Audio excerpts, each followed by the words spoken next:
Chapter 1. An injured lion still wants to roar. I see myself as a tiger because they keep a powerful figure on the outside but can have different intentions on the inside. The tiger has special characteristics that defines itself from many others. Like the tiger, I'm kind of an introvert at times. Well, when I want to be. I can keep to myself and view the world as my own adventure. I can see the endless possibilities ahead of me when I roam alone. But on the other hand, our differences would have to come from the amount of love I have for my family and friends. I couldn't live a day without being with them. Chapter 4. Parent Lottery. Family is sometimes taken for granted, so it's important to learn from them and find the best in each other.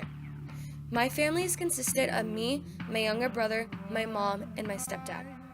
My mom and dad got divorced when I was probably 5 years old, but that never really fazed me. I guess I grew up with just a mom and a dad I saw every other weekend. It's in no way, shape, or form dissing on my dad. He still tries to put in all his love and attention in my brother and I whenever he can. And with my mom, who is always bending over backwards to make sure that we have everything we need or want. One thing I admire the most about her are the little life lessons she gives. Moving on to my brother. He's shown me that begging and whining isn't going to help you get your way. By hard work and determination, you can do just so. I couldn't have asked for a better challenge to grow up with. Chapter 7. Never made it to the NFL. Growing up, I have always participated in some type of sports, from competitive cheerleading, softball, volleyball, to track. Sports have helped me over the years, whether it be with getting my mind off certain topics, influencing my life options, and becoming a better person in all. The most important rule I've learned is always giving 110%. This doesn't just relate to sports, but to life in general. If you don't give your all, then what's going to happen when you regret the decision and can't take it back? It's better to be safe than sorry, and it doesn't hurt to work for everything. Chapter 11. Happiest place on earth. Everyone has a different happy place or many different happy places, and they usually consist of things that make us joyous. My places consist of music, my friends, volleyball, and my dad. My friends are a different story. We have shared our problems, our achievements, our tears, and our laughs. We found the importance of having each other to see and to be able to talk to every day of our lives.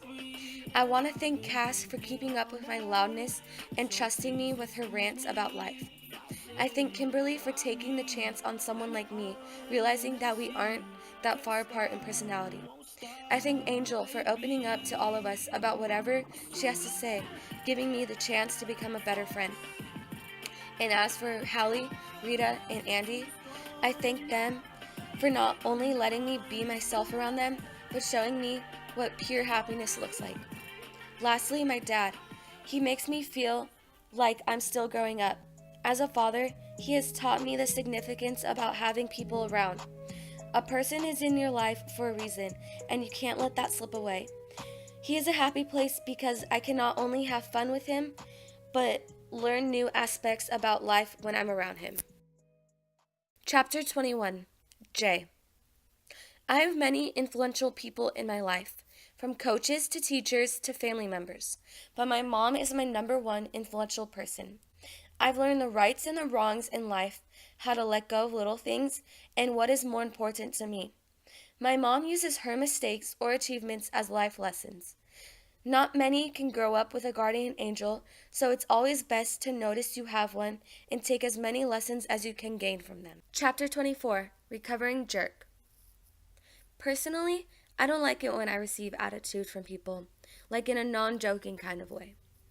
But to be honest, I'm not that nice of a person either at times. Over the years, I've learned to keep my mouth shut and my face forward because some things can come out a little too harsh when I'm mad.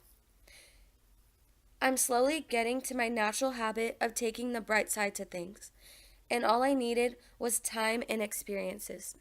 Chapter 28. Dream Big. Nowadays, adults tend to look down at the younger ones, the teenagers. Most of them think our generation is going to end the world. Right now, we can't really say what will happen in the future.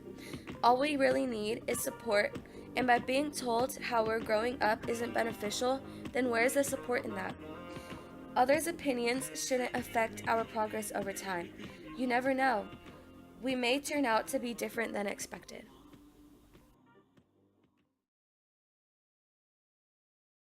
Chapter 53, Never Give Up.